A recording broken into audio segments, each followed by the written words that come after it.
sejahtera, salam sehat untuk kita semua.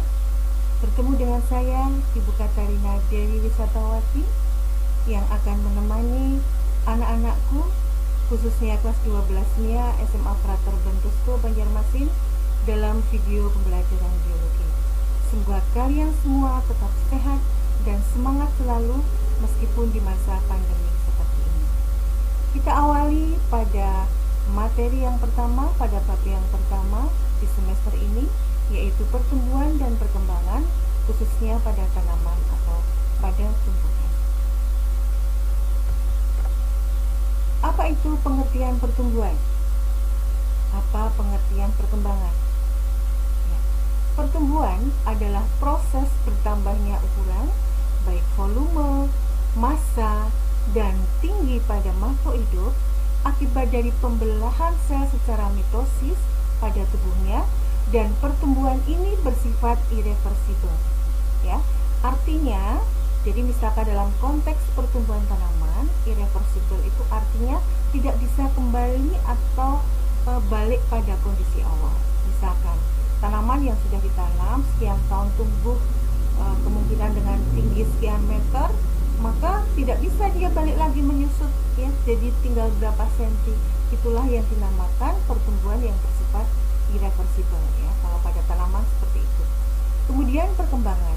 Perkembangan adalah proses yang menyertai pertumbuhan menuju tingkat pematangan atau tingkat kedewasaan makhluk hidup, ya. Kemudian kedua proses ini, baik pertumbuhan maupun perkembangan, itu akan terjadi dengan diawali dengan proses yang namanya perkecambahan. Peristiwa perkecambahan itu bagaimana? Ya, perkecambahan nanti akan dibedakan menjadi dua, perkecambahan epigel dan perkecambahan hipogeal. Kita bahas dulu bagaimana peristiwa atau proses terjadinya perkecambahan. Perkecambahan biji itu diawali dengan proses masuknya air. Jadi kalau biji, ya, yang mungkin ada di tanah atau di dalam tanah, itu dia akan mulai berkecambah kalau di lingkungannya ada air, ya.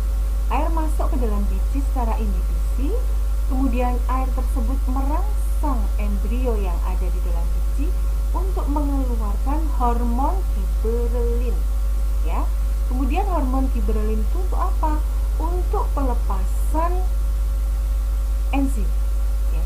Enzim akan dilepaskan dalam biji untuk menghidrolisis atau memecah cadangan makanan menjadi energi, sehingga energi itu bisa diperlukan dalam proses pertumbuhan. Nah, jadi kita tahu pentingnya air, ya, untuk proses perkecambahan, untuk mengawali proses pertumbuhan selanjutnya. Nah, perkecambahan itu sendiri ada dua, yaitu perkecambahan epigel dan perkecambahan hipogeal. Apa bedanya, Ibu? Nah, kita bahas sekarang. Di sini kalian bisa lihat perkecambahan epigel dan sebelumnya adalah perkecambahan hipogeal. Oke.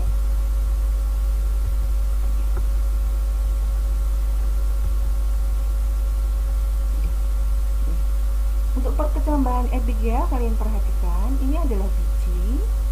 Kemudian yang keluar pertama kali, ya, kalau lingkungannya mendukung, maka dia akan melakukan perkecambahan. Ini yang pendek ini adalah radikula atau calon akar, ya. Kemudian kulitnya mengelupas, lalu keluarlah kotiledon yang coklat muda ini. Kemudian di bawah kotiledon ini namanya hipokotil yang hijau ini, ya. Hipokotil akan terus memanjang dari sekian menjadi sekian, nah, memanjang sehingga kotiledonnya ini terangkat. Nah, mulai terangkat, semakin menjauh dari permukaan tanah. Nah, ini hipokotilnya tadi, ya, hipokotil, ya.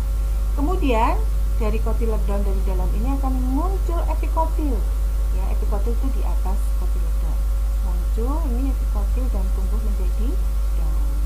Dan di bawah kotiledon ini, kotiledon di bawahnya adalah hipokotil, terus memanjang, lalu mendesak akar untuk tumbuh ke bawah. Nah, ini adalah perkecambahan epigel.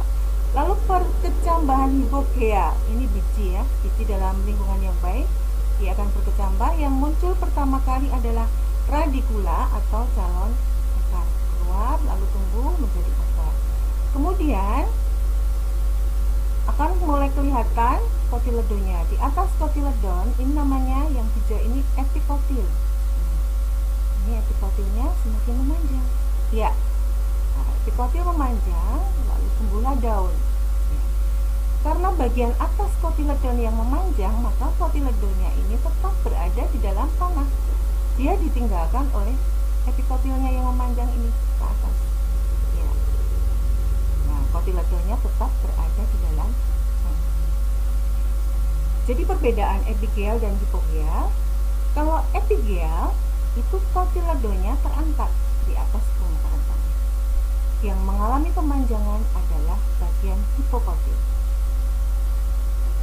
Hipogel atau perkecambahan hipogel, kotiledon tertinggal di dalam atau masih berada di dalam tanah. Yang mengalami pemanjangan adalah bagian epikotil. Paham ya? Pasti paham. Oke. Kita lanjut anak-anakku. Ya, berikutnya.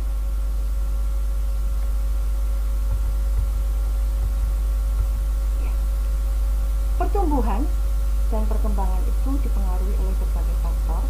Intinya ada dua, faktor internal dan faktor eksternal. Faktor internal sendiri dibedakan jadi dua, ya. Faktor intraseluler yaitu faktor dari dalam tubuh yang ada di dalam tubuh tumbuhan itu sendiri, yaitu berupa gen. Ya, faktor internal yang kedua adalah faktor interseluler, adalah faktor yang dilepaskan oleh tubuh tumbuhan yaitu berupa hormon untuk membantu proses pertumbuhan. Ya, itu faktor internal. Yang kedua adalah faktor eksternal, adalah faktor yang berasal dari lingkungan di luar tumbuhan. Ya. Berikutnya faktor internal tadi yang intraseluler berupa gen, yang interseluler berupa apa saja? Berupa berbagai macam hormon, antara lain hormon auksin, hormon giberelin, hormon sitokinin, gas etilen, asam absisat, asam tromalin atau hormon luka, dan hormon kalin. Hormon kalin itu sendiri nanti dibedakan jadi 4, ya, yaitu kaulokalin, risokalin, filokalin, dan antokalin. Ya, itu. Lalu faktor internal sudah. Kemudian faktor eksternal adalah faktor di luar tubuh tumbuhan itu atau faktor lingkungan yang ikut berpengaruh terhadap pertumbuhan tanaman tersebut. Ya, misalnya apa saja? Air, ya, air, cahaya, kelembapan, nutrien atau nutrisi, suhu, oksigen, nilai pH atau tingkat keasaman, derajat keasaman. Ini adalah faktor eksternal. Ya, oke. Itu yang dapat Ibu sampaikan untuk mengawali materi yang pertama, yaitu pertumbuhan dan perkembangan pada tanaman. Nanti materi ini masih kita lanjutkan minggu depan. Namun ada tugas yang perlu kalian kerjakan, yaitu mencari peranan berbagai hormon sebagai faktor internal tadi. Sekali lagi, mencari peranan berbagai hormon yang telah disebutkan dalam video ini tadi. Ya, itu saja dari saya. Semoga apa yang saya sampaikan, apa yang Ibu sampaikan ini bermanfaat. Selamat belajar, terus bersemangat. Tuhan memberkati. Sampai jumpa di video pembelajaran berikutnya.